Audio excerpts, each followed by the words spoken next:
नमस्कार, super India news TV में आपका स्वागत है। मैं हूं राजेश आर्य। आइए देखते हैं आज के मुख्य समाचार।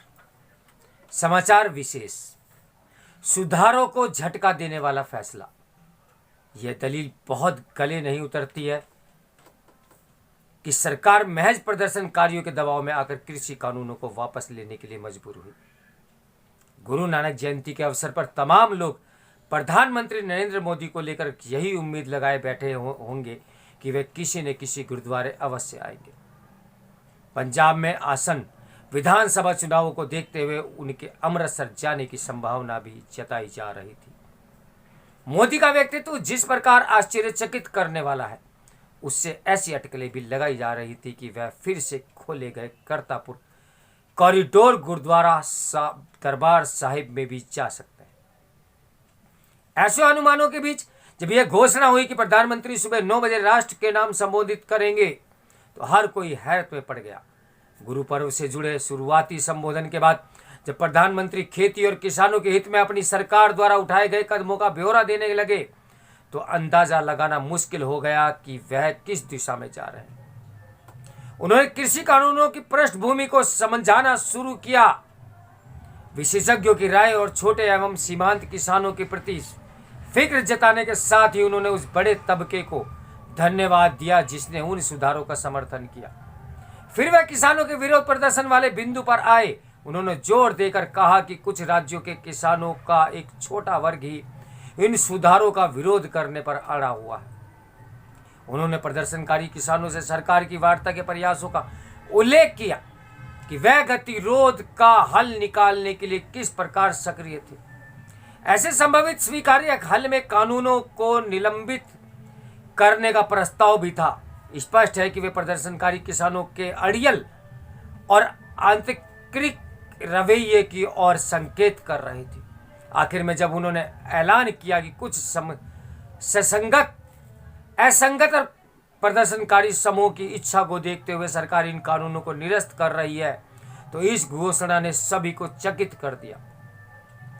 लोगों को भरोसा ही नहीं था कि पीएम की अप्रत्याशित घोषणा के बाद सरकार समर्थकों और विरोधियों दोनों को कुछ नहीं सूझ रहा था। यहां तक कि सरकार के इस रुख से खुश होने वाले भी यह नहीं समझ सके कि मजबूत फैसला लेने और अपने रुख पर अडिग रहने वाली सरकार यकायक कैसे झुक गई। जबकि पिछले कुछ महीनों से यही लग रहा था कि किसान संगठनों का विरोध प्रदर्शन निस्तेज है, उससे जुड़े अहम किरदार निढाल दिखने लगे थे। संयुक्त किसान मोर्चा के विभिन्न धड़ों में भी दरार पड़ने लगी थी। किसानों द्वारा सड़कों की घेराबंदी को लेकर सुप्रीम कोर्ट का धैर्य भी जवाब देने लगा था। ऐसे में यह दलील उतनी गले नहीं उतरती कि सरकार महज प्रदर्शनकारियों के दबाव में आकर इन कानूनों को वापस लेने के लिए मजबूर हुई। निसंदेह उसके पीछे चुनावी परिदृश्य भी है। पंजाब, उत्तर प्रदेश और उत्तराखंड में कुछ समय बाद चुनाव होने हैं। वहां कृषि कानूनों का कुछ असर तो दिख सकता था। पंजाब में तो यह बड़ा मुख्य मुद्दा बन गया था। वहीं उत्तर प्रदेश के पश्चिमी हिस्से और उत्तराखंड के तराई इलाके में भी यह मुद्दा साबित करता और उन्हें प्रभावित करता।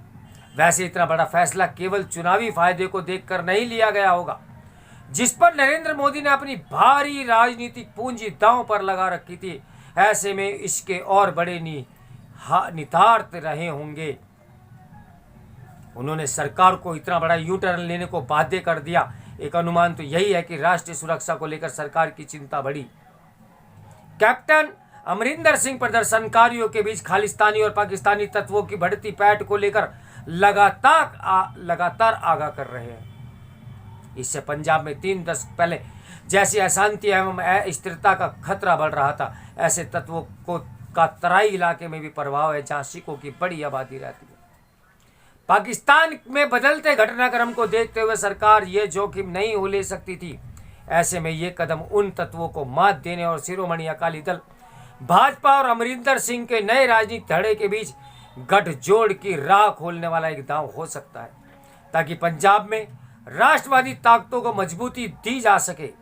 इसका समांतर लाभ आम आदमी पार्टी के प्रभाव को कम करने के रूप में भी मिलेगा, जिस पर भाजपा कांग्रेस से भी एक कम एतबार करती है, वह दावे के साथ नहीं कहा जा सकता कि भाजपा को इसका कितना चुनावी लाभ मिलेगा, क्योंकि चुनाव में कई और पहलू भूमिका निभाते हैं। उत्तर प्रदेश और उत्तराखंड में कुछ सत्ता विरोधी रुझान जरूर हैं। इसके बावजूद फिलहाल योगी सरकार आगे दिख रही है, लेकिन इससे इनकार नहीं किया कि अखिलेश यादव ने माहौल बनाना शुरू कर दिया जो और गति पकड़ सकता है। वहीं उत्तराखंड में भाजपा अपनी इस समस्याओं से घिरी है। पंजाब को लेकर अकाली दल और अमरिंदर का मेल भी संदेह से परे नहीं है, इसलिए इन सन्निहित नकारात्मक पहलुओं को देखते हुए एक चुनावी मास्टर स्ट्रोक के रूप में विचित्रित करना भी इसका सरलीकरण होगा। फिलहाल सबसे बड़ी चिंता यही है कि इसका असर मोदी सरकार के शेष कार्यकाल की कार्य क्षमता पर पड़ सकता है। इससे विपक्ष को लगेगा कि सरकार पर नियंत्रण दबाव बनाकर उसे झुकाया जा सकता है। हालिया उपचुनावों के मिश्रित नतीजों के बाद पेट्रोल और डीजलों की कीमत में एकाएक कटौती से विपक्ष को पहले ही इसका स्वाद लग गया है। चूंकि अगले 2 वर्षों में कई राज्यों के विधानसभा चुनाव होने हैं, तो इसमें बड़े सुधारों को आगे बढ़ाने की सरकारी क्षमता सीमित हो जाएगी। इसके अलावा नागरिकता संशोधन कानून, अनुच्छेद 370 और श्रम कानूनों जैसे इसके अन्य कदमों पर भी पेच कसे जा सकता है। भारी मोर्चे पर पहले से ही तनाव बढ़ा हुआ है। देश कोविड से लगे झटके के बाद अभी तक पूरी तरह से उभर भी नहीं पाया है। उसकी तीसरी लहर की आशंका को भी खारिज नहीं किया जा सकता। ऐसे में सरकार के फ्रंट फुट पर खेलने की क्षमता प्रभावित होगी।